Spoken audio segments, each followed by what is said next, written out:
Welcome to Zoo Nation, where we talk about the current political events of the day, and we talk about the different political movements across this country and across the world. My name is Josh. I'm Nathan. And we're here to talk to you right now, beginning with the topic of Roe v. Wade. But first of all, I've got to tell you, there's a comes a point whenever you see people that you used to see in high school. So I'm going to bleep this out because I don't want to give the person's identity away. But do you remember... Yeah. So I didn't tell y'all out there who the real name is, but he knows who I'm talking about. We went to high school with him. And I'll just say I saw him today working at a bookstore, and he has become a she. So nice. People change after high school, but it's very rare that people completely change the way they look and what they wear. Now the question is, how did you address them? I actually messed up. And said, we were talking because he asked me, was like, so wait, did you go to our school? Right. And I was like, well, yeah, I did for 3 years out of my 4 years of high school. Yep. And he starts saying, oh, well, I mean, by the time I left the school, it was like this or that or the other. And I was like, yeah, I don't know, man, without even thinking. I said, yeah, I don't know, man. And then I moved on, and yeah. But surprisingly, there was no clutching of the pearls. Right, there was no screaming. Yeah. But yeah, I did not expect that at all. And the friend that I was with, our mutual friend, was actually pretty stoned. This other friend did not recognize him until we got to the door, and he was like, who is that from high school? And I told him, and his jaw just dropped. He was stunned. It was really, really funny. But yeah, people don't usually change that much after high school.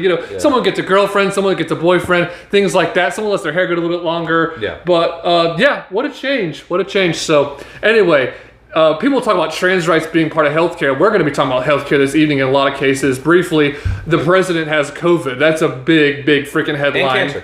And cancer. Yes. And he's losing his hair. Well, we've known that for several decades. It's been a while. Several decades, right? I mean, especially when he's more bald as a younger man, and as an older man, he's got something going on up here. Yeah, right. Kind of like the top of a sundae or something like that. I don't know what you want to call it.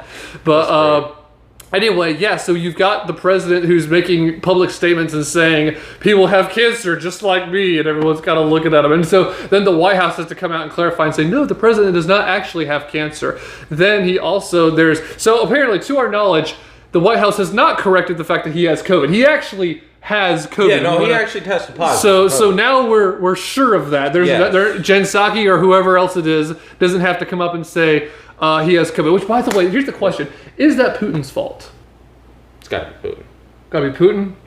Well, yeah, because if he's Putin or Trump's, it's got to be both. If he's the puppet master, though, because, Trump, we all know, right, that Trump is Putin's puppet. It's got to be both. They're in bed together. But so if gas prices go up, it is Putin's fault. Tax hike. But if tax prices go down, if gas prices go down, that is not Putin's fault. That's Biden's credit. Biden's credit, right? Caveat, I'm just saying, when it comes down to a breakdown of responsibility, there's no consistency. Right. Nobody wants to accept responsibility. By the way, that's the same president. Biden's the same president that said he would take responsibility and admit when he messes up, et cetera, et cetera. Yeah. Not once is this man in his presidency yet. There's still hope, right? I try to be optimistic. But he's not going to do it. But no, I'm positive he will never do this. But he does not admit fault for anything, and has not admitted fault for anything that has gone on. It's always been Putin's fault, Trump's fault, the Republicans' fault. Yeah, anybody's. Oh, I think he's blamed the taxpayers a couple times. Yeah. So the unvaxxed, and in the same vein, he also said that if you got both boosters and you weren't going to get the virus, and we'll link that video in right here. So yeah, there's the president. Is it a fake virus? Because we had one president get criticized for calling it a fake virus, and now we got it again. So I'm not sure. Yeah, if you get both boosters, you can't get COVID. Anyway, same president that has cancer too, apparently. But having to do with oil slicks on his windshield and getting cancer, and then the White House had to come out and correct him, which so far, I mean, who knows? The COVID testing positive thing may come out as medical misinformation, but so far, the White House has not come out and said, wait, he does not have COVID. So far, it sounds like he does have COVID. Though they did say he doesn't have cancer, he was trying to refer to when he did have, apparently he had some form of skin cancer. But that's not what he said. And what I saw was a non-melanoma skin parts were taken from him, so even then it's not technically... Yeah. It's like even if you had that operation done, you still technically didn't have skin cancer. And it's like, yeah, sure, the White House is over here saying, well, he doesn't have cancer. Okay, cool, that's That's great. Good. I would never wish anybody to have cancer, but he definitely wasn't referring to when he ever did or if he ever did. No, he said now. Like, have HAVE have. And then also he's pointed out in that story, he's made that same window slick story before, and it wasn't cancer, it was asthma the last time. So, So in all senses of the word, he's an asthmatic, he's a cancer patient, he's now a COVID patient, and he's also suffers from baldness, which is very, very sad. I myself am trans follicle. I have a Gandalf beard. You just need to accept my identity as having a Gandalf beard. Trans follicle. Yes, that's I love coming. it. That's coming. But anyway, you must accept it. Yes, you must. And he has all these issues, and also the cognitive decline that we've seen, unfortunately. So with all that, bad that's when even Democrats will say, "Oh, that's just the dementia." Right. That's just the dementia talking. It's like he's got cancer. Oh, that's just because of his dementia. Just don't worry about it. Don't worry about it. This is the guy that we're giving charge over the country, but don't worry about it. Yeah. No problem. No problem. So, okay, we don't mind cluing you in on this. Had some technical issues that we should have resolved now. So let's begin with this. This is made by Skim. Is that correct? Yeah. Theskim.com is what it's called. And it's, I typed in reasons women get abortion. This states reasons people get abortion. People, not women. Because we all know that, men can get pregnant too. That's fun.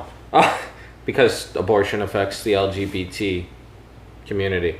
How it affects the L's and the G's, I don't know. Do you have any answers to that? I don't. Okay. Yeah, I don't either. I don't know how a woman-on-woman action or man-on-man action is leading to a child. I do not. If there's any... Maybe B, bisexual type stuff. If it's a biological male and a woman. Yeah. And T, again, I've got questions. It's like, okay, so you call yourself a man, so you've got a beard, but you are having a child? Okay, I got questions, but... At least theoretically, biologically, I can understand what you're saying, even though it doesn't make any sense. So if you could ever educate us in the comments, let us know how that affects the L's and the G's. And don't tell me by like a surrogate and all this other stuff, because that's still technically a man with a woman. Right. And why would you be a surrogate with a mother and then choose to kill that child? Exactly. So how this affects the L's and the G's, I really don't know. Because it doesn't affect you at all. One of life's unsolved mysteries. Yeah, and there are articles out there claiming that the abortion, ban. No, the abortion going back to the states affects the LGBT community. And Julian Castro on the Democrat stage made the claim. He started to say women. He said women, but also let's not forget someone in the trans community. And everyone got He got thunderous applause for saying that. Here's the thing. That was not at a pro-LGBT event. It was just at a regular Democrat primary speech. I mean, just at a debate. And he just said that and got thunderous applause. This has become a mainline Democratic Party issue. Yep. These people love this stuff. And it's not like, oh, this is just the fringes of the fringe that say this. No, that was just on the Democrat Party and got thunderous applause. Yep. I mean, no, I'm going to say something. The LGBT community... The T community, not the LGBT part. The T community has destroyed the feminist movement. Has 100% destroyed the feminist movement. And I will respect people. I'm not going to change pronouns for people. Like, for example, if I know somebody that is transgender or whatever, and I'm talking to you and they were a biological male or female. But I see what you did there. You said they. Yeah.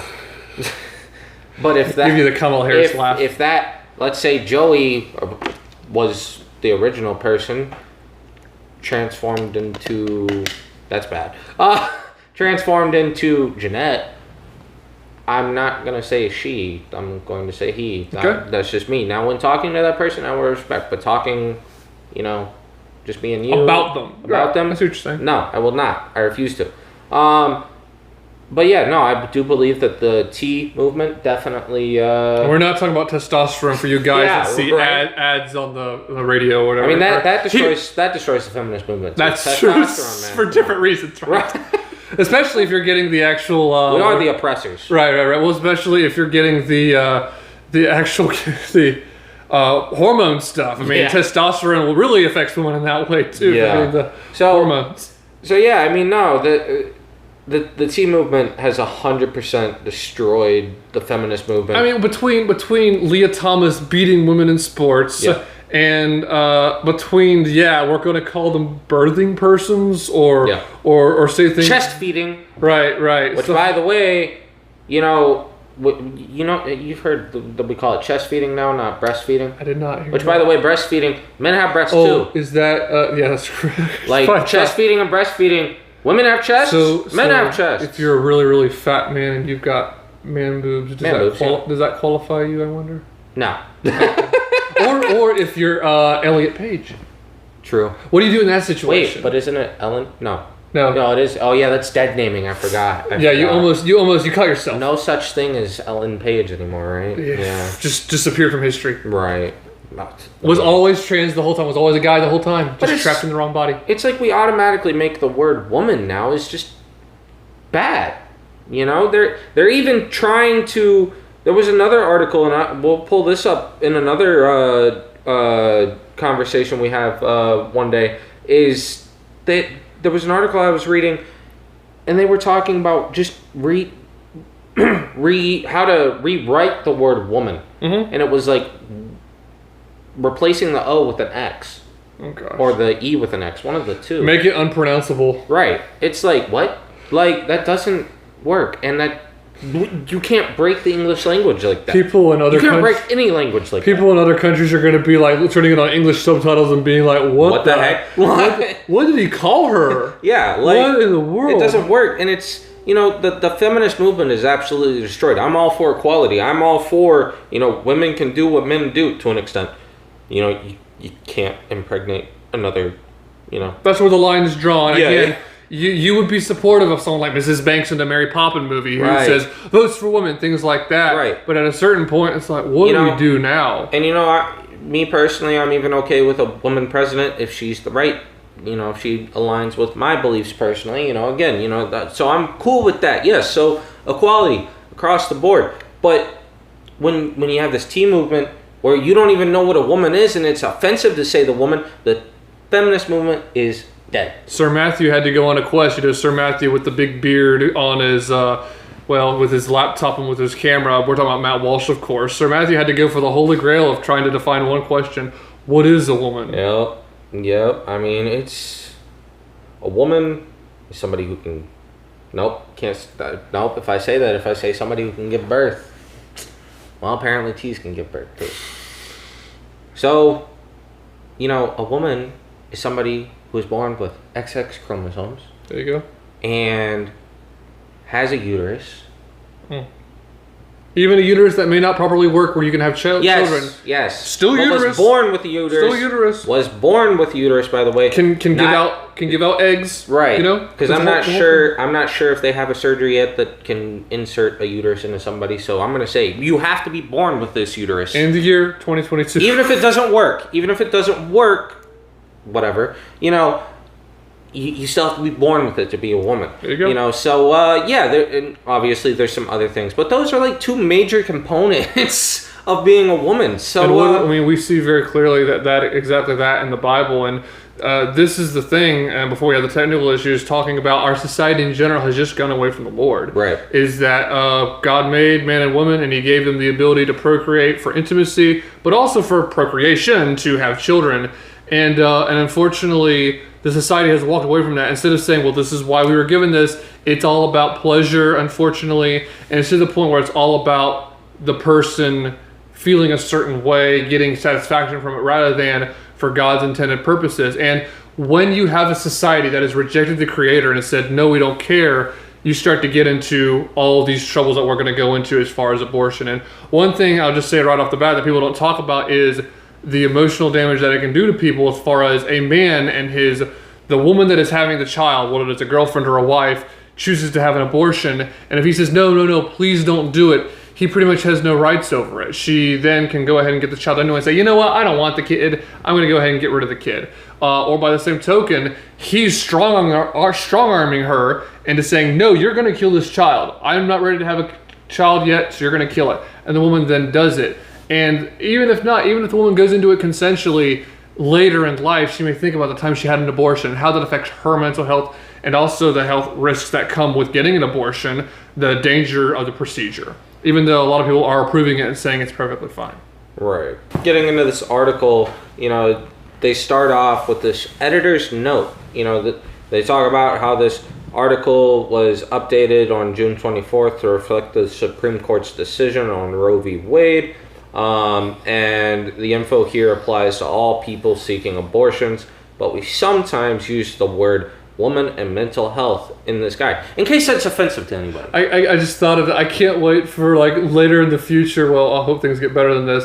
It's going to be oh, by the way, this was originally written in 2022, so it's still not going to be good enough. They're going to come out with some weird caveat where not only are you a transgender woman, you're a Columbabaka and da-da-da, whatever. Right. And they're going to say, we're very sorry for using she, we should have used they. We're very sorry for saying mother, we should have said parent, or whatever the new word for parent is. I mean, to me, this leftist snake is going to eat its tail and keep going until there is no snake left, which hopefully happens, because if that happens, then basically we win the culture battle.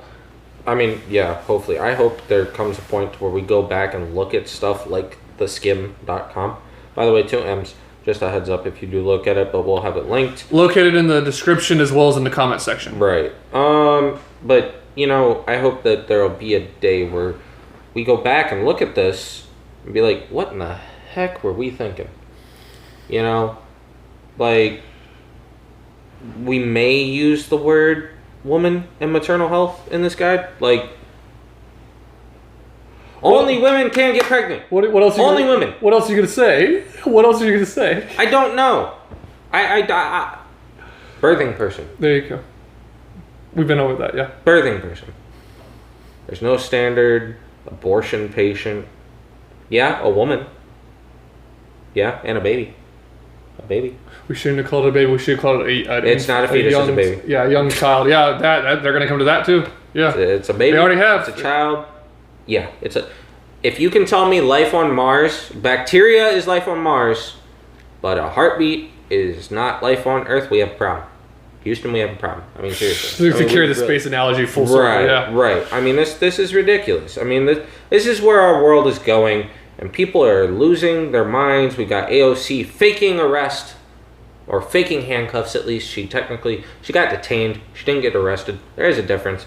But because of the abortion thing. It's because she's brown too. Oh yeah, 100%. Right.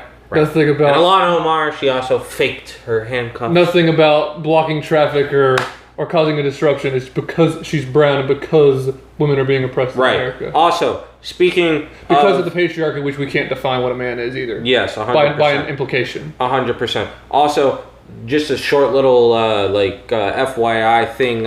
AOC ended up putting a tweet out there later after she paid her $50 from the from your tax dollars, by the way. Paid her $50 to get out of jail or whatever. Not get out of jail, but paid her detainment fee, whatever. To leave. Yeah, to leave.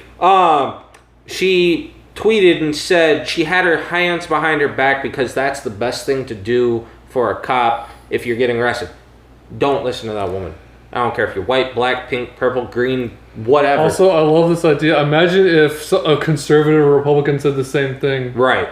You just need to comply. It's it's hard for you to say that. Yeah. How can you say that to our children that are getting murdered and killed? Right. You need to comply 100%, but you do not put your hands behind your back unless the officer tells you to do that. If the officer says, "Let me see your hands," don't tell him, "Well, my hands are behind my back." That's a good way to get yourself shot, or just a lot of situations can happen from that. Sure. In a situation where the cops today, I mean, they're in a tough situation too.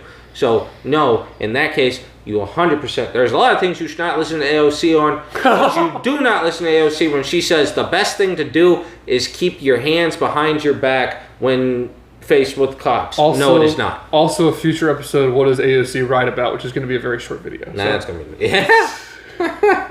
So, yeah, that was just it's not a segue into anything, but, yeah. Just, anyway. Yeah, I can't believe it. Best thing to do is put your hands behind your back. No, it's not. Like, because eyes don't shoot people. You know, feet don't shoot people. I mean, you probably could, but, you know, a mouth doesn't shoot people. No. You know, but your hands sure as heck can pull a trigger. No, my hands can also flip you the bird. Right. Shooting, of course, right. Shooting you the bird. Right, So yeah. You know, you can definitely pull a trigger with your hands. So, yeah, make sure your hands are visible around cops, even if you're not doing anything wrong. You just don't want to be putting yourself in a situation, make yourself look suspicious, and make that cop worry, make yourself worry. It's just not a good idea. But anyway, back to the pro-life article. I mean, no, pro-choice article. My bad. We're pro-life. They're pro-choice over here. Anyway, so they give these reasons, and they say some in which we might not know. But so their first reasoning, and let's just mention that the first three reasons that they give, they don't mention any statistics. So there's not a percentage saying of these three first reasons, this percentage gave this percentage gave this percentage gave this. We don't see that. And I think statistics are probably most of the time some of your strongest arguments. If you can present, you know, well, statistically, 50% of people do this because of this reason or whatever. That's a great argument. It's hard to do, but facts don't care about your feelings, in the words of Ben Shapiro, which they don't. You know, that's your best argument most of the time.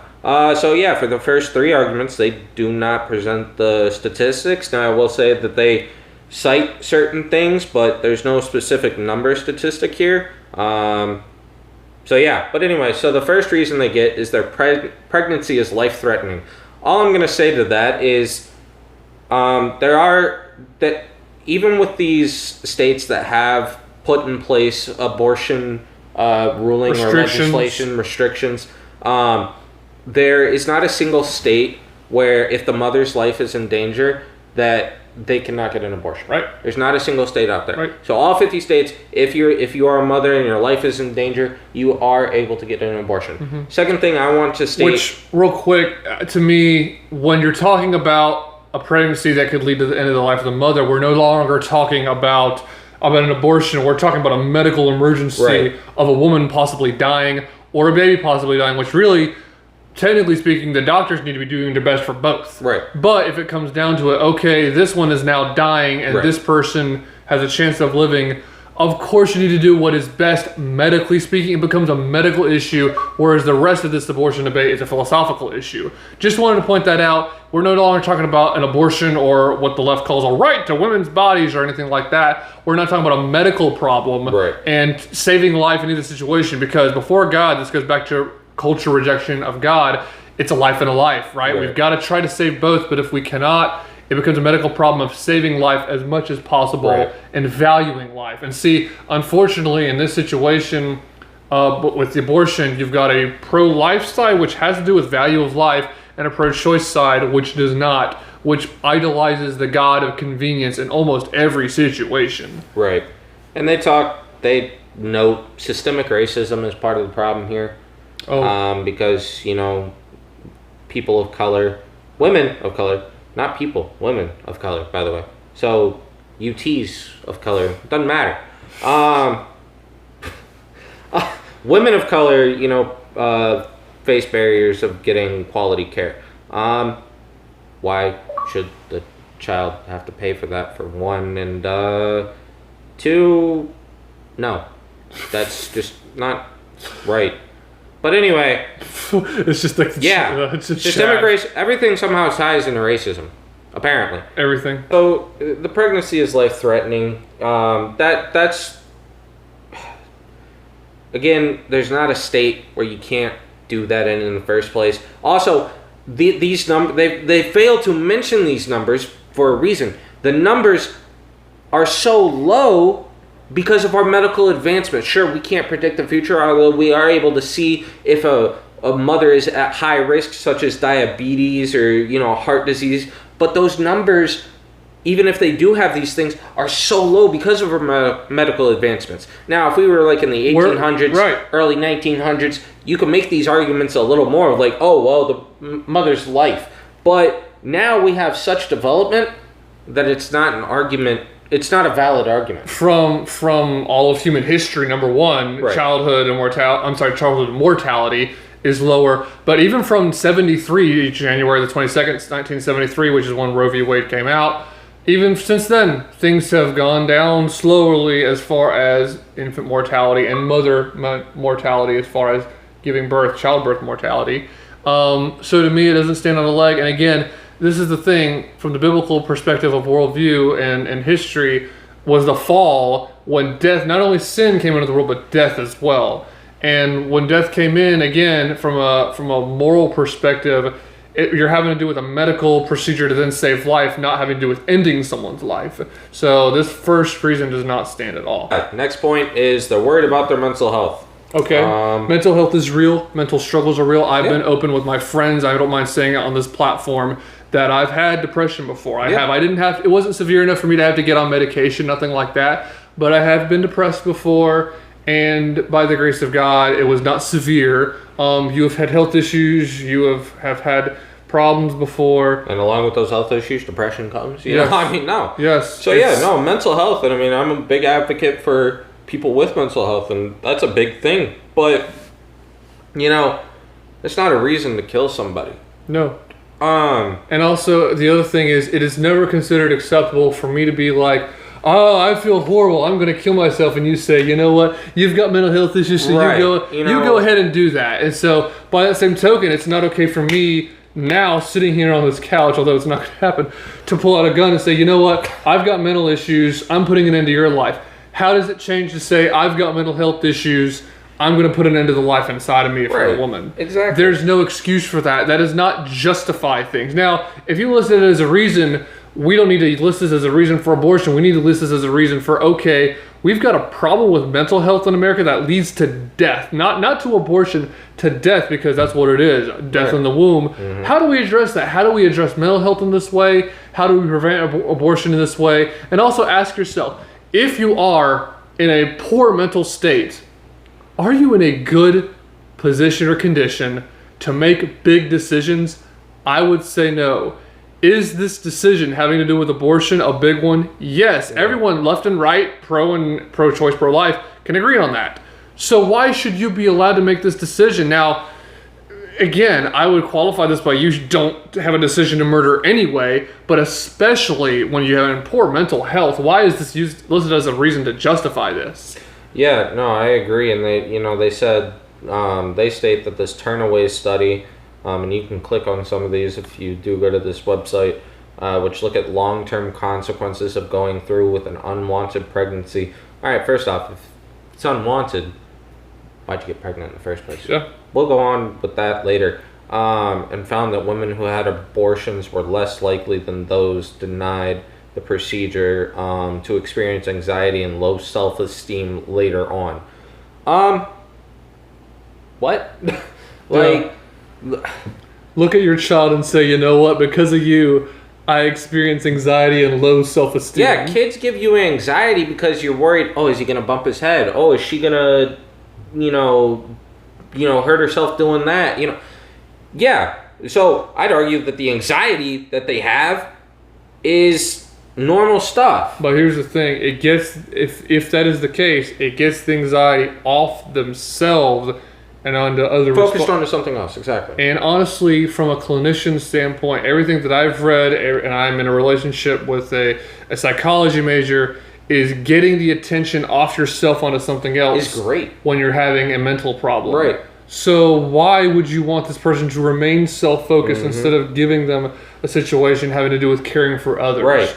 Now, you want to do that ideally when you are ready fiscally, meaning financially, and relationally, and emotionally. And this goes back to culture. You need to do this because what does God call you to? He calls man to take woman as a wife, woman to take man as a husband, and to have children together, right? So unfortunately, when you've got a degradation of our culture to the point where you're asking, you know what, why do you like this man? Why do you want to be married to him? And it used to be the father-in-law or also other people of the family would ask these questions, and the man would say, well, because of, and he'd list reasons. We get along well together, we have a lot of the same values, so on and so forth. But having to do with just sleeping around, which is unfortunately in colleges and other places too, quite frankly, the reason for doing this has to do with, oh, because she was hot. oh, because he was hot. And it's like when you are at that point of moral standing where that is the reason, again, down to it, the decision to have a child needs to be made in the bed, and specifically not in the bed, rather than in the abortion clinic. That is the problem. This is this issue. And again, unfortunately, the way that our society and our culture has wandered away from the Lord is why we're dealing with this problem. Unfortunately, as it says in Romans, we're dealing with a due penalty of our error. Right? Meaning, and it talks about in James 2, sin when it is fully grown brings forth death. When you are a sinful, selfish person, you're not going to be thinking about this child in your womb. You're going to be thinking about me right now. And again, this is something that's overarching for all of abortion, but it's very, very applicable to the main reason women get abortions, and we haven't even got there yet. Right. So moving on. Right. The next reason, and again, no statistic, by the way, for worried about their mental health. So the next reason we have is can't pay for childcare, or don't have paid family leave. Okay. And then it goes on to talk about how the cost of a child, typically like baby, is more than $13,000. Can cost more than $13,000. And it's like, yeah, sure, they're expensive. But we didn't think about the cost before we had the kid. And this is how things have always been. It's always come down to if you were a girl and a guy that are going to do this thing, you had to think to yourself, can I afford to be a mother right now? Am I emotionally ready to be a mother right now? Right. All these things. And unfortunately, when you've got a culture or these people that are not even thinking about tomorrow, let alone, I'm not ready to be a mother right now. And there's a great thing, I'm going to steal this from Dave Ramsey when it comes to our culture, and I should have said earlier, but I'm willing to say now, is that there's an ancient word lost to the human tongue in the English language, although it transcends the Spanish language. It is made by making a kissing motion with your mouth, a kissing face with your mouth, bringing the tongue to the roof of your mouth, and blowing air forward past your lips. No. No is a complete sentence. No can finish a thought. No can answer dozens, hundreds, thousands of questions. Yeah, so this says that they can't pay for childcare and or don't have paid family leave. But sure, problems, of course. And it says that a child can cost more than $13,000 within just, first year alone. Which, yeah, 100%. Right? Formula, thank you, Joe Biden. Can be costly, 100%. And you're never prepared for any of this stuff, and you never, even if you are prepping, you're never enough prepared. And my argument to this is, one, there are places out there, especially if you have a child, that are willing to help you. Yes. They're actually more willing to help you if you have a kid. Most cases, yeah. Yeah, most cases. There are places out there that are willing to help you. I believe also the church should help these people out as well. Right. And that is a thing. We can make that argument later. But is the church doing enough? The church needs to help out. But also, this is just, again, nobody's prepared for a child. Nobody's ready. It doesn't even matter if you've planned on it and And the logic here doesn't account for the parents that had this issue of, we didn't think we could afford it, but still got through it. Right, exactly. And this also falls into, they did a study, the marshmallow study. You can look this up on YouTube, the marshmallow study, and they took kids about 5 to 7 years old, and it's about delayed gratification. Great thing, by the way. If you can do it, you're actually, studies show, not just this study, studies will show that you're actually more likely to be successful, especially in a capitalist society, by the way, if you can delay your gratification. How long you need to delay your gratification, that's a different story. But just in general, if you can delay your gratification, instead of going and buying that, going into debt for that $40,000 car. The Bible talks about a foolish man devours all he has. Right, exactly. Right. So, instead of going into debt for that $40,000 car, well, let's wait and buy a cheap $3,000 used car for it, whatever, et cetera, et cetera. But anyway, so this marshmallow study, and I advise everybody to look this up on YouTube and just kind of watch to the conclusions as they come up with. But marshmallow study, in short, what they do is they take these kids about 5, 7 years old, some a little older than that, and they put a marshmallow in front of them, and they tell them, hey, don't eat this marshmallow until I get back, because I've got to go do something. They tell the kid I got to go do something. And if you don't eat the marshmallow, by the time I get back, there'll be a reward. And they don't tell them what the reward's going to be, and, they walk out. Well, they walk out for about 15, 30 minutes. And for a kid, of course, that's forever. Lifetime. Kids don't have concepts of time. You tell a kid, oh, yeah, I'll be back in an hour. What? What's an hour?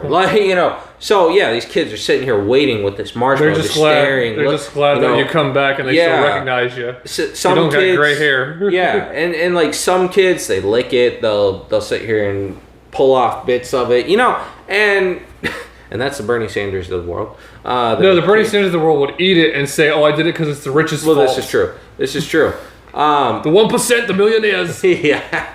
It's funny how both him and Fauci sound alike and have a lot of comparable political positions. And you've never seen them both in the same place at the same time. No, his alter ego is superhero. I don't know. No, it's more villain than it is. Yeah. Alter ego equals villain. Villain and villain. Yeah. But anyway, so two sides of the same coin. So some of Two-Face. these, Two-Face, right.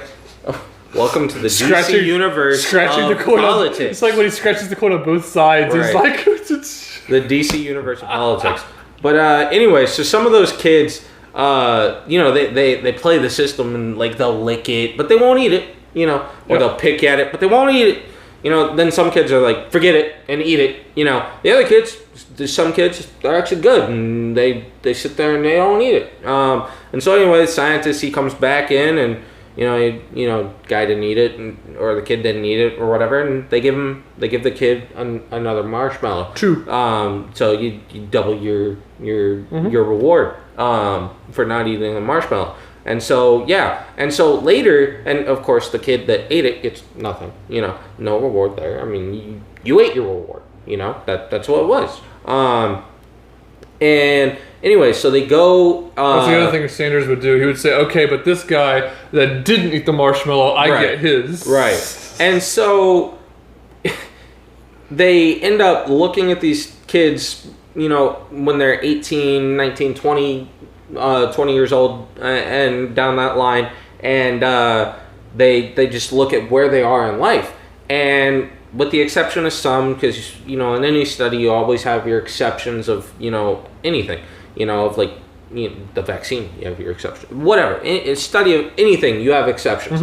So it's like most kids though that were able to delay their gratifications were actually more successful in life, like they were going to college or they had started a business or whatever, they were doing something productive in life, or they had a girlfriend or boyfriend, whatever, etc., and they were just moving on with their life, and that a lot of that was due to delayed gratification. The people that couldn't delay their gratification, most of them, again with the exception of some, they either didn't learn delayed gratification, and so what they ended up doing down their life is they didn't know what they wanted to do with their life. Just average results to below average results. To below average. Some were getting into trouble. Some were still trying to figure out if they wanted to go to college. Some were still trying to figure out,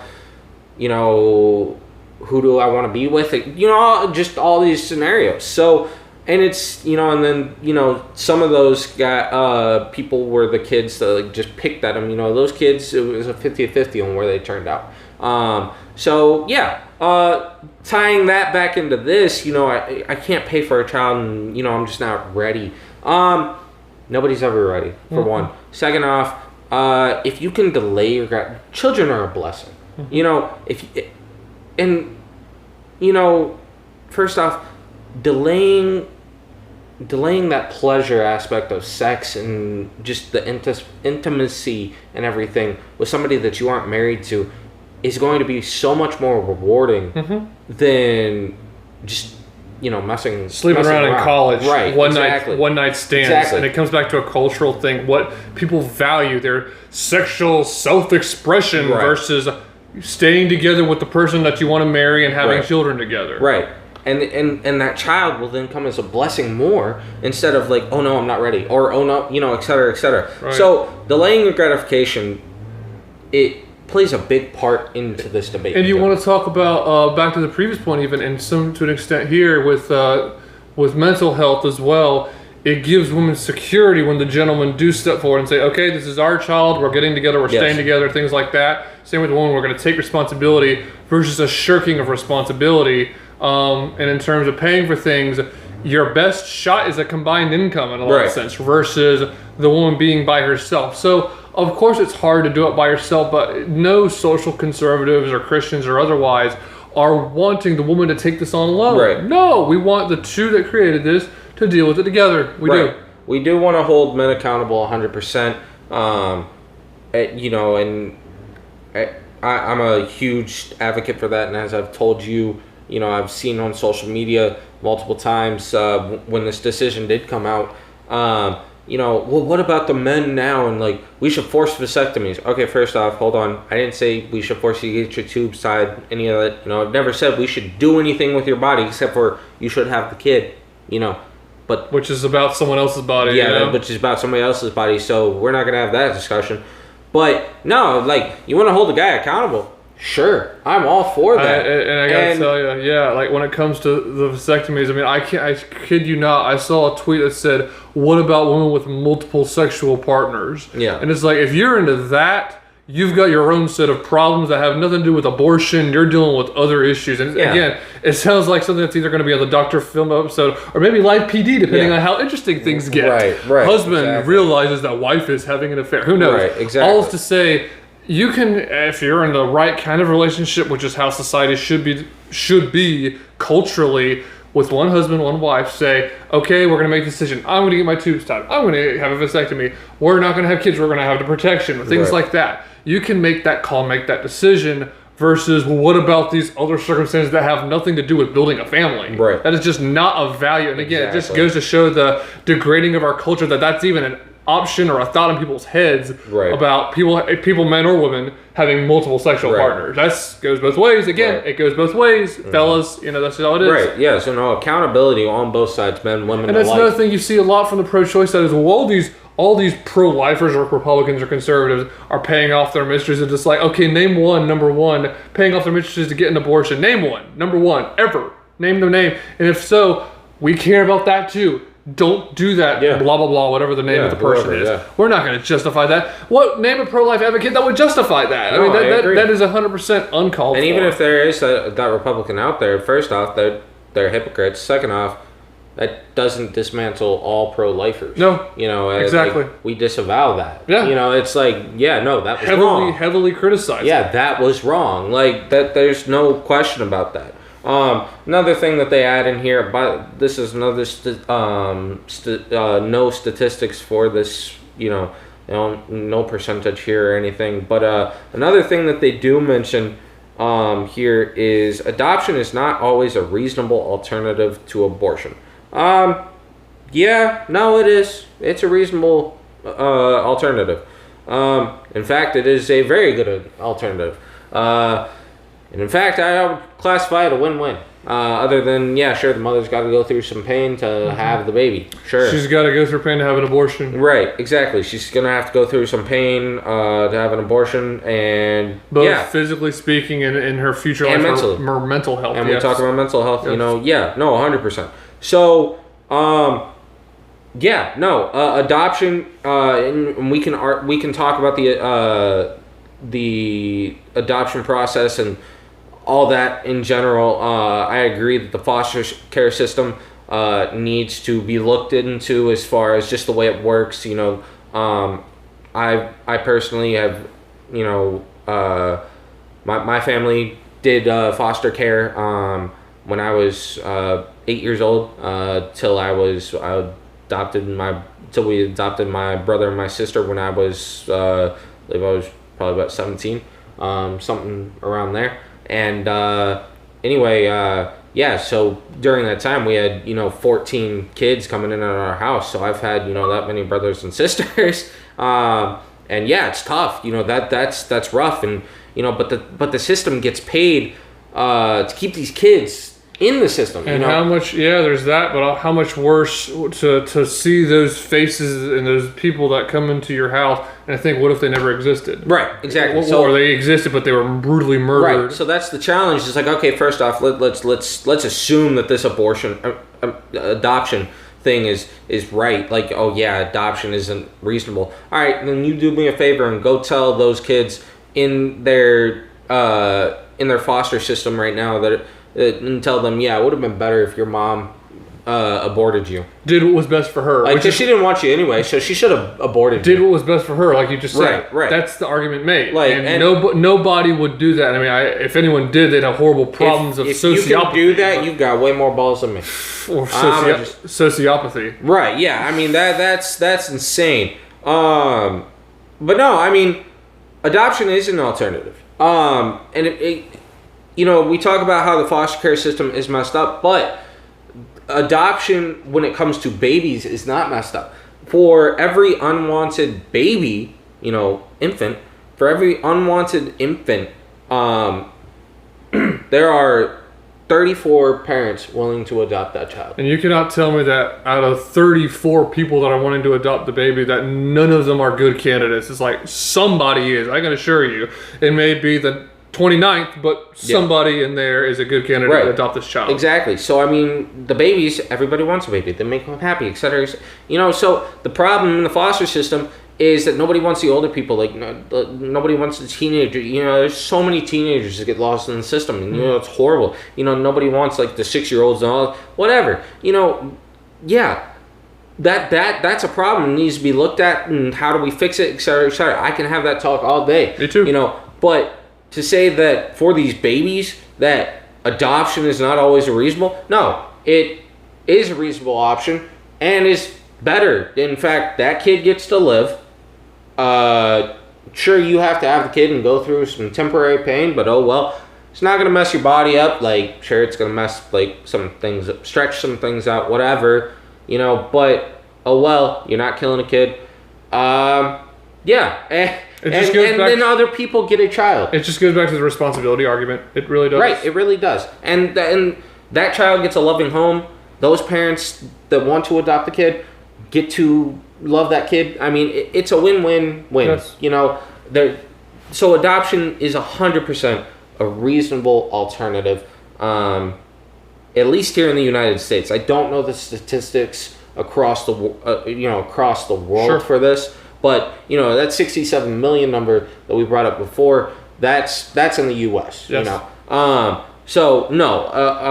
In the U.S., adoption is definitely a reasonable option. I'm not sure, but, again, we're talking in the U.S. because, of course, we start with the U.S. Of course. We want to change the U.S. We're American in case then we you can can't go to tell. the world. Yeah. We're American unless you can't tell. Then we can go to the world, of course. But, so... is there anything else you wanted to add? That's a good point. Okay, we can keep going a little bit longer. All right. So, since there's nothing you want to add to that, then let's go with my favorite one. They're faced with fetal anomalies. By the way, fetal. That means a baby that's going to have disabilities. Yeah, exactly. By the way. They're not anomalies. But, okay. That's the politically correct term for a disability. It just comes down to, like, this gets into, I told you off camera, some weird stuff having to do with, we're going to choose, you're aberrant, you're different, you are what we desire, so you live and you die. And this goes into some very weird conversations about God is the one that makes the baby. We know that because of David speaking in the Psalms of, you knit me in my mother's womb, I'm fearfully and wonderfully made. Right. That God is the one that creates. And so he's the one that decides that you get to live in this world. I'm building you, I'm making you, I'm creating you. And not us. Why would we play that role of you live and you die? So rather than, they're going to have a disability, we should kill them. It's like, also, number one, we don't really know, like, how does that manifest itself and how severely? That's the other thing. Right. Because there's all kinds of levels of neurological disorders and these other birth defects. And we don't know how, like, permanently, is this person going to have a club foot for their whole life? Is this person going to have other things going on? Down syndrome, et cetera, et cetera. Right. Exactly. All these things, we're not quite sure. Right. So because of that, because of us not being quite sure, because of the way that just medical science is, and probably to an extent always will be, we can't make this decision because we don't have the correct information. 100%. But apparently, 8% of women in the U.S. Guess what, people? We have a statistic. Yeah, finally. After our fourth reason. 8% of U.S. women surveyed said fetal... And by the way, this is only surveyed. So it could be higher. Probably is higher. Within other surveys. Right. Who knows? Exactly. Who knows? Within the survey that they did with the Gudamar Institute study, probably butchered that. But anyway... butchered the pronunciation. Not anything else. That's horrible. That probably butchered that pronunciation of Gudamar Institute. Hey, this is the guy. Whenever him and I were talking about this issue to my friends, I kept saying, "Let's flush this out." And he kept saying, "Dude, stop it. We're talking about abortion." Yeah, because it's horrible. Stop it. And then he said, "Okay, let's get to the heart of the issue." But anyway, so we shouldn't have said that. But so according to the Gudamar Institute study, 8% of U.S. women surveyed said fetal health concerns, baby health concerns, had a major role in abortion decisions. And looking at this in terms of numbers, so 67 million, 8% is about 5,360,000 was the number off my calculator, somewhere around there. Right. If it's off by a couple thousand, it's okay. Right. But, so here's the thing. Would I argue against, would I try to prevent 5 million abortions? Absolutely. Right. Here's the thing. 5 million people getting killed. 67 million getting killed. If there's a nuke that killed that many people, like 5 million versus 67 million, am I going to be upset about that? Am I going to cry about that? Is that just a horrible thing for our planet? Yes. Oh, 100%. 100%. But here's the thing. Is there a difference between 67 million and 5 million? Yeah. Yeah. So here's the thing. And if that were the only cause, we're looking at much fewer abortions. Now, would we still fight against it? Because, again, it's a weird amount of control. Like, we're going to control who lives and who dies. Right. But I'm just saying 8% of 67 million, if that number can be applied to the principle, the huge number, 67 million, if that is possible, that's what we're looking at. And we're not even hitting the biggest statistic yet, which we will. Yep. And the thing with this disability thing, it bugs me because, as you said, it's like playing eugenics, and just playing God and Darwin. People serving themselves rather than serving God. Right. I mean, this is ridiculous, and I understand. What it says is, you know what, I shouldn't have to take care of a child that has a disability. Right. Think about it like that. Yeah. I shouldn't have to take care of a child that has a disability. Right. And it's like, well, okay, you can take a million directions. I shouldn't have to get up in the morning and go to work. You can take a million directions of selfishness, right? It's just another manifestation of selfishness. And I understand that, like, most of the arguments that are going to come with this is, well, you don't understand that, if this baby, well, they say the fetus, if this fetus is born, then it's going to cost the parents or mother a lot of money. You're actually not wrong on that, especially if the kid has to have some equipment or just anything. I do know this because I have a disability and I need equipment, and I've had a lot of hospitalizations and et cetera, et cetera. It does cost a lot of money. But thing is there's healthcare for one. Our healthcare system doesn't work perfectly. It's better than like every other country, but and it's hard. It's difficult. It does make things harder. But there's insurances out there willing to help. There are institutions out there willing to help. There are so many things out there willing to help, especially, again, there are things that are willing to help if you have a baby. Then there's people that are willing to help if the baby has a disability. So it's like you have more doors open to you than you think. Right. And what it comes down to in so many situations, because there's so many success stories, you've got to find a way to do it, not a way where you can't do it. Right. Exactly. Is what it comes out to. Exactly. So it's really, and again, the same with the adoption is not an option. You go to the child with the disability and say, it would have been better off, would have been less stress on your mom if you were killed. Yeah, your parents would be happier today if you didn't live. And see, I fail to see, I just can't see that because I'm, like, let's just take Down syndrome as is. I've never met a Down syndrome kid and that's never put a smile on my face or never just seen that child with a smile on their face. Yep. Yep. Down syndrome's kid, even though, yeah, sure, it'd be great if they didn't have this disorder and disability and everything, but I've never seen those kids not happy. You know, and so it comes down to it. That child has nothing to do with. They did not choose to have Down syndrome, and I'm sure if they could choose it, they would. As a result, they didn't choose anything of it. How dare anyone say we're going to snuff that life out? Right, exactly. Because and it's there's still potential. You don't know what that child is capable of. Mm-hmm. You don't know what lives they could change, what story they're going to have to tell. Shoot, that child could have somebody write an autobiography for them, you know, if they don't have the ability to write it themselves, you know, because that child had such an astonishing life and made it through so much with you know, the cards dealt, you know, against them. You know, there is so much wrong with this, and eugenics is such a dangerous thing. I mean, and in all honesty, that's really what abortion is. And that's actually how abortion started. Abortion was a eugenics argument, and really, it's a racist thing too. Mm-hmm. Started that way. Margaret Sanger, Sanger, you know, horrible woman. You know, she wanted to eliminate the undesirables, and in that case, most of them were black and also Irish Americans and stuff like that. Yeah, you weird, know, weird. It was a weird combination, but you know. Very, very racist ideology. Mm-hmm. And now you actually have leftists that praise this woman and have read some of her books. And it's like...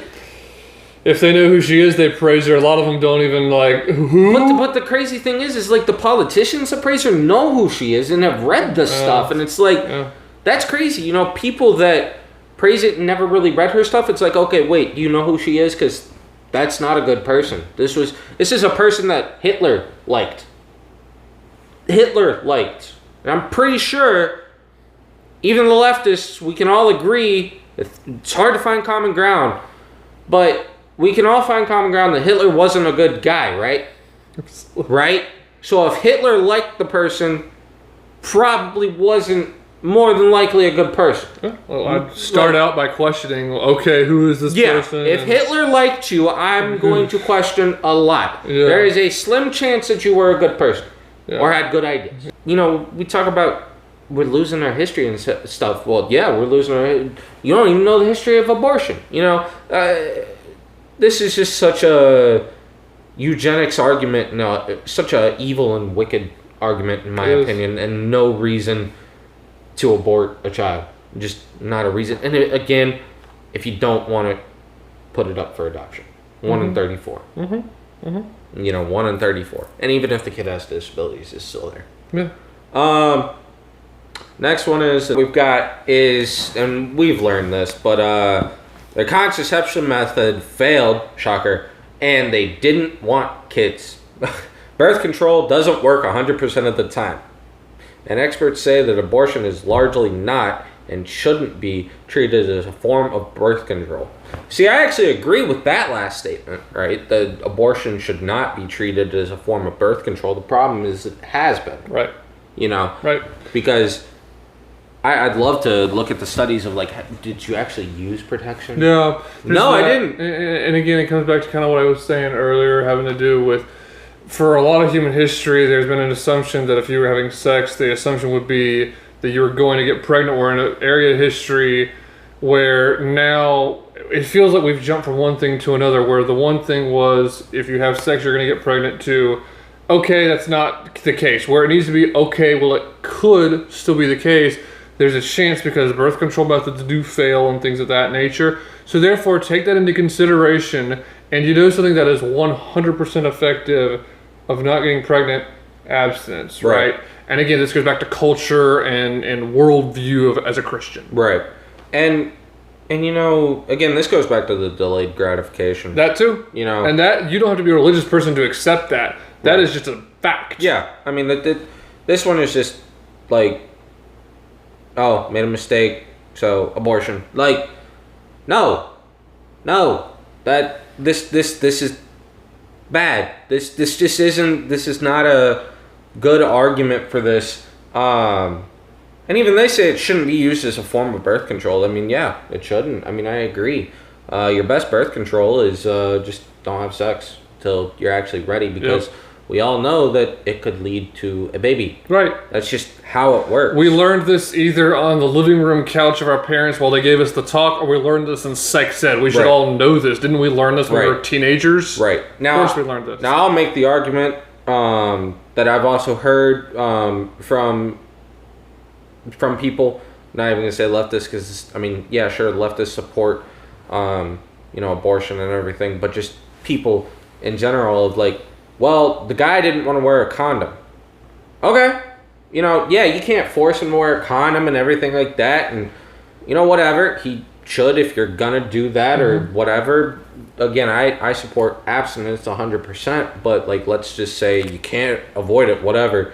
If you're not one of those people that's going to... rape. Yeah. Like, the guy 100% should wear a condom, for one. Second off, if he said he wasn't going to, then tell him get out. If you really wanted him to. Mm-hmm. If you are not able to have a child, take responsibility here. It's just like, biologically speaking, that's going to happen. There's a because chance if that guy won't take responsibility, to wear a condom, and what makes you think he's going to take a responsibility to own up to when you get pregnant? True. I mean, a little thinking there. I'm not, that's on both parties. The guy has to be responsible, and you can even go with married people, because there are married people that use contraception and everything because they just don't want it right now, whatever. So yeah, if the husband doesn't want a kid right now but doesn't want to wear a condom, don't have sex, because that's common sense. Just don't do it if he's not gonna do what you want him to do in that sense. Like, again, because that's not affecting his body in any way, shape, or form. So just don't do that, because that's not smart. Like, come on, guys. I understand common sense is not all that common, but like we gotta grow some common sense or something. I don't know how we grow it, but we gotta grow it. I mean. Talk about growing a pair, man. Golly, grow a brain. Sense. Yeah, grow a brain. Like, again, if the guy says, I don't like wearing condoms, then you tell him, I don't like having sex. I don't like being around you, Yeah, I don't like being around you, or I'll find somebody else that does. I mean, whatever. Yeah. Like, that'll either... I'll tell you what, if the guy thinks you're worth it, then he'll either wear it, wait, or... if he doesn't think you're worth it, then he'll leave. Like, I mean, yeah. Either way, avoids the abortion. Exactly. Exactly. Make the option in the bedroom and not in the abortion clinic. Right. Exactly. I mean, yeah. So this comes down to common sense. So you got anything else you want to add to that one? That's a good way for that point. Okay. Yep. So let's go into the next one, and the biggest statistic one that they bring up here is they're not ready to be a mother yet. And again, who's ready to ever be a parent? Nobody's ready to be a parent. People that are actively trying to have kids would say, okay, now we're ready. But the question becomes, okay, what about all the people that didn't think they were ready and succeeded still? Right, again, exactly. There's always success stories. And again, like, it'd just be so weird for someone to face their own child and be like, yeah, I really wanted to get an abortion because I wasn't ready to have you. That's A. And secondly, it just comes down to, we don't want kids right now, you weren't wanted. Right. And in that situation, you've got options, which is, again, back to abstinence or adoption. There's that too. And then, again, we're in a period of human history where birth control does most things. Not everything, but most. And in that situation where if the birth control fails, then please take responsibility and take responsibility for the child, because that kid not necessarily being wanted right now has nothing to do with that kid. It has to do with your decision, and make adult decisions, because you have adult capabilities of fathering children and mother and having a child as a mother. Right. And the statistic here is just crazy. So in America, since Roe v. Wade, 67 million babies have been aborted. So that out of that number, if it's 50%, would be 33.5 million. Yeah, which that's exactly what it is. Is more than 50% of abortion patients get the procedure due to timing and decision around family size, according to the Guatemala Institute. So I mean, yeah, that's 33, 32, million babies. Mm-hmm. I mean, that is an insane number. We can't ever look at like what Stalin or Paul Potter Mao did and just say, yeah, what y'all did was okay because you allowed your military to act freely. And so we can't look at the way Roe v. Wade went down and abortion is going on in America and said, well, that's okay because women are allowed to have their freedom. It's like, no, you do not have a right or a freedom to murder people. Right. And if you know you're not ready to be a mother yet, again, this is a responsibility. Don't then. Don't. Or better yet, once you do get pregnant and you weren't ready, put it up for adoption. Mm-hmm. Put it up or for have adoption. the child and just keep the baby and it'll be a blessing. I mean, there's many people that this is true of. They say, I considered doing this but didn't, and you know what? I'm really glad I didn't. I've read so many posts. I've talked to people. It's just an amazing thing because there's something unique to it. God truly knows what is best for human beings. Right. This is why he didn't give that as an option. Why child sacrifice was penalized in ancient Israel. Right. Because they were giving it away to a god, and unfortunately children being killed by abortion now, and 50% of them and greater, because we're going to break down this statistic and other statistics even further, are being sacrificed to the god of convenience of, well, we didn't think we were ready, I didn't really want kids right now. That's a god of convenience. Yeah, I mean, it's the worship of self. Yeah, exactly. I mean, this really what all this comes down to is I'd rather do what's best for me instead of thinking what's best for yourself and just the future family, the future child, the people around you, the world. Again, back to it, the cut down potential. Exactly, 100%. All this. And then they state in here. And most importantly, by the way, the commandments of the Lord. I mean, the one that originated of all of life. Right. And they state in here, and it's funny, they don't actually, in all of these where they have studies, they actually name the study, but they say, a small study suggests that children born to mothers who were denied abortions could have worse health and development outcomes compared to those born to women who earlier received an abortion. What's your thoughts on that? All right, we're going to need to cut because I was actually looking at my missed calls. I'm so sorry. We actually won't cut that. That was pretty funny. I was looking at my missed calls, so I'm sorry. Please repeat the question. You're good. Or who is it? Mueller. Yeah, Mueller. Can you repeat the question? Okay.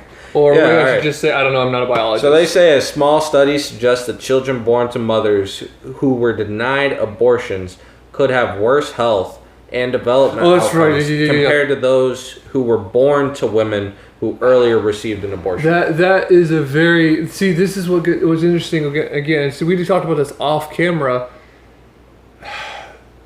It sounds almost like elitist and classist. Yeah. Like, if you're poor, you're not going to want this child or keep this child. Which, practically speaking, I mean, I would want to be walked through exactly how that is, because there's all kinds of poor people that have a lot of kids and are perfectly fine.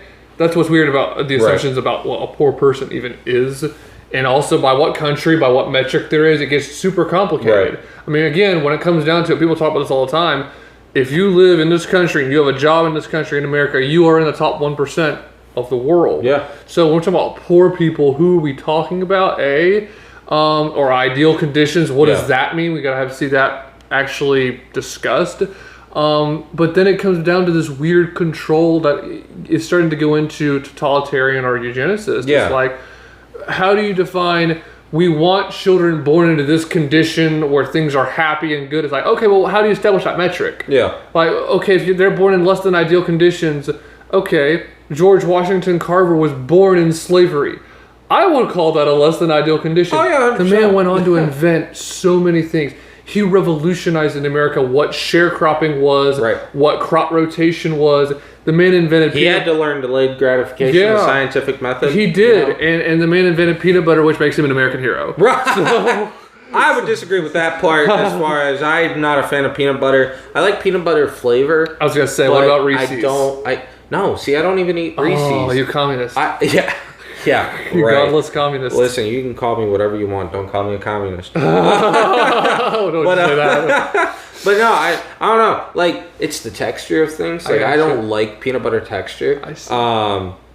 Yeah, but like peanut butter cookies, as long as they don't have peanut butter on gotcha. them, I'm cool with peanut butter cookies. I'll eat those all day. No, I get that. Yeah, so it's just the texture. I don't see. know. But the flavor and everything that he created, awesome. Cool. But Well, you do enjoy his effects of he made crop rotation, but see, yeah, he did tons of stuff. The mother could have said, and here's the thing, this brings it into real life. The mother could have said, well, this is a less than ideal situation, and therefore done. I'm done with this pregnancy. 100%. And that's just one such example. And also, he was born in definitely less than ideal conditions. Oh no, 100%. The history is replete of people that were born in less than ideal conditions, and yet they prospered, and yet the parents prospered.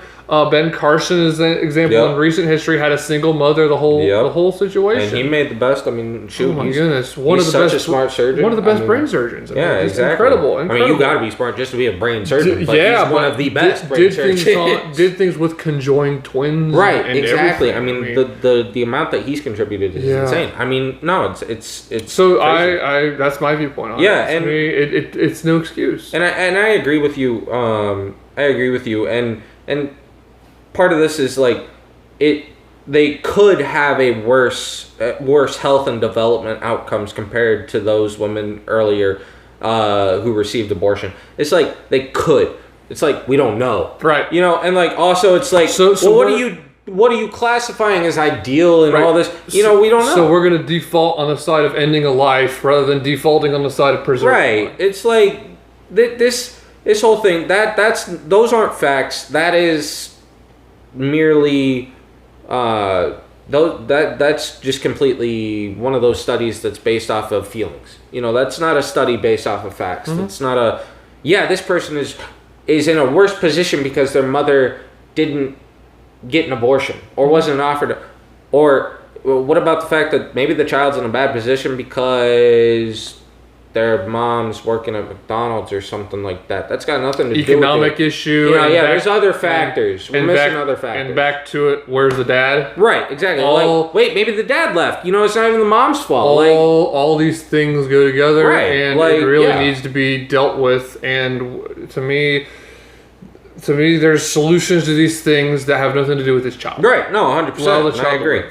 And I agree. So, I mean, that little, a small study, that's a feeling study. And we encourage you to do your own research. Look into the study. Look into the things cited in this article. When you go onto this website, you can click on all this stuff that they've got cited and everything. And I've looked at some of it, but again, that's a feeling study. It's not a actual scientific study. You can find a way. Opinionated. If you look for a way out, you can find it. Right. Exactly.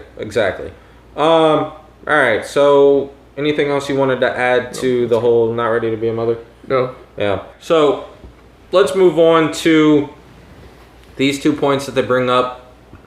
They're already a mother, or they don't have a supportive relationship or family. First, let's look at they're already a mother. That confuses me. It blows my mind because it's like, how can you have experienced the joy of motherhood and things like that, and then decide I don't want to go through that again? Done. And the only thing I can think of is back to it, the idol of self. Right. And also that there are women that do that then regret it deeply. Right. That's the only thing I can think of. Yeah, and my thought process behind they're already a mother is like, all right, so you're already a mother, so you've already had a kid.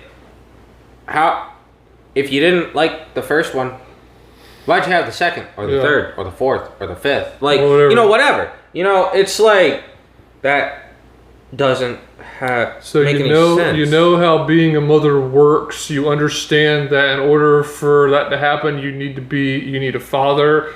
So why are you not taking precautions, or if you are, why are you taking precautions that don't work? I've got almost more questions than answers. Yeah, I mean this is ridiculous. This is a huge heart problem here, and this is ridiculous. It's not just a heart problem; it's a fetus problem. Right, 100%. Forgive me, but no, and it says those. It goes on to talk here and says those kids, the kids that weren't aborted, had a lower child development score than kids of mothers who received a wanted abortion at some point. That's got nothing to do with abortion. No. That's got to do with the mother and just maybe even the father. Yeah. If they're in it's got nothing to do with, you know, the abortion part. That's got to do with how that kid was raised and treated. If you do decide not to have an abortion, you should then treat the child or the person in general. You've got to begin with, okay, this child is alive in order to get to how they're treated, good or bad. So even if you don't want it, quote unquote, whatever, at least treat it like it's a child. Yeah. And treat it well. Yeah. You know, I mean, that's... There's no excuse for I had to treat my child badly because I didn't want to have a kid. I mean, these points get weaker and weaker.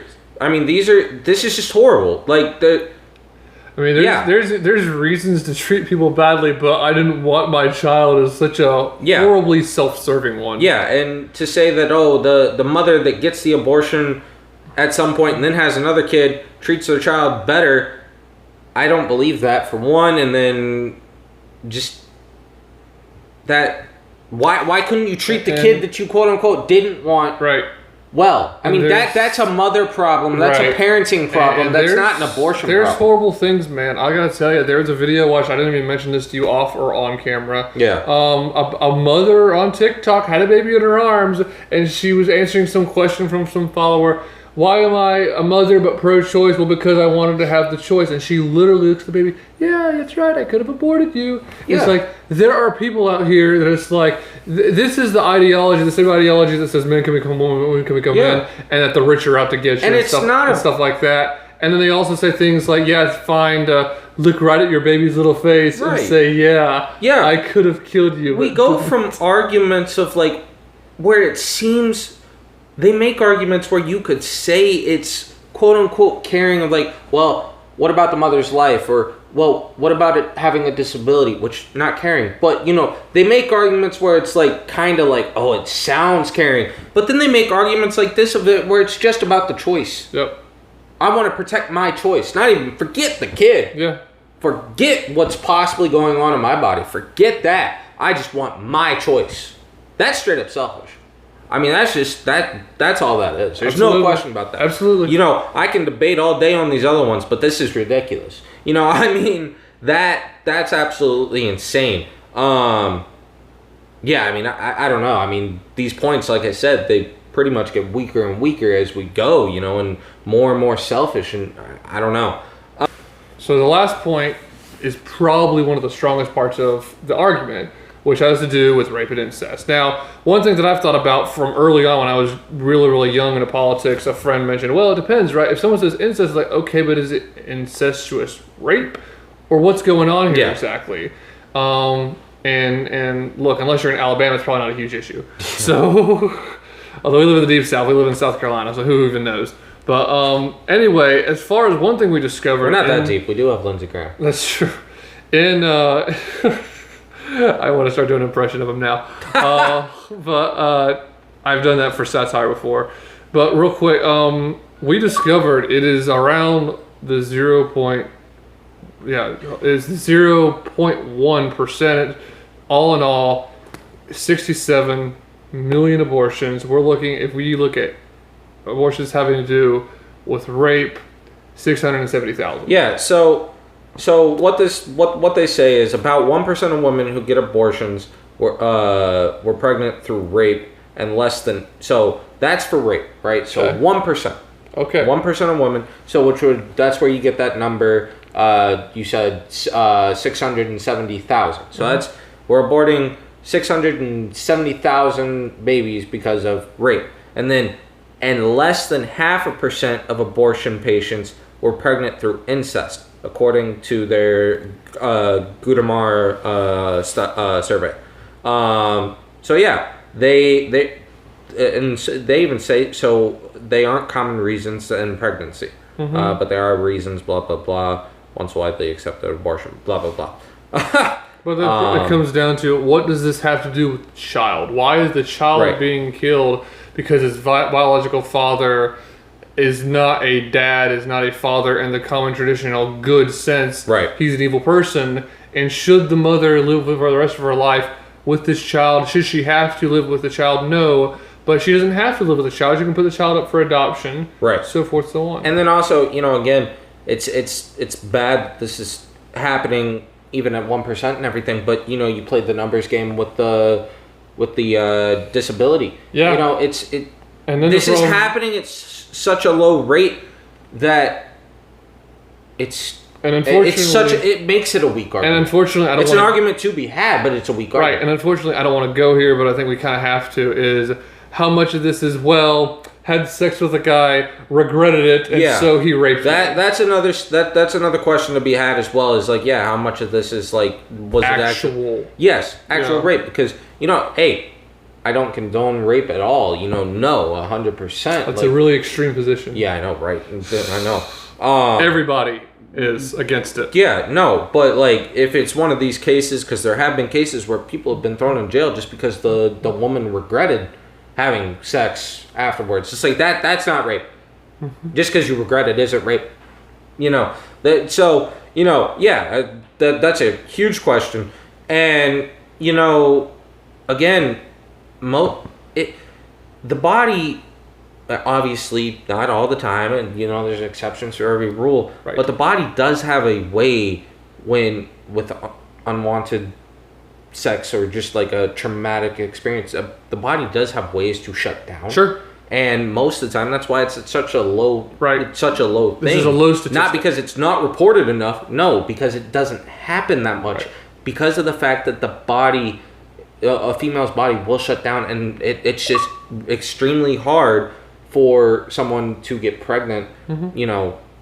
During rape and with such trauma. And back to it, as people that care deeply about freedom, about life, liberty, and the pursuit of happiness, the men that do that need to be really dealt with severely. No, there are... Either, to me, I think you agree, killed or castrated, moderate life in prison. But, I mean, as far as when it comes to rape, I have no tolerance for that. Oh, yeah. And I agree with you. The strongest possible terms. I agree with you 100%. I mean, and on top of that, taking everything out of their bank account, putting it towards that child. I mean, no, there are so many things for this. It's like, that the child still should not be punished for it, Has nothing to do with the child. And I mean, well, but every time she looks at the child, she's just going to think of that rape. No, not necessarily.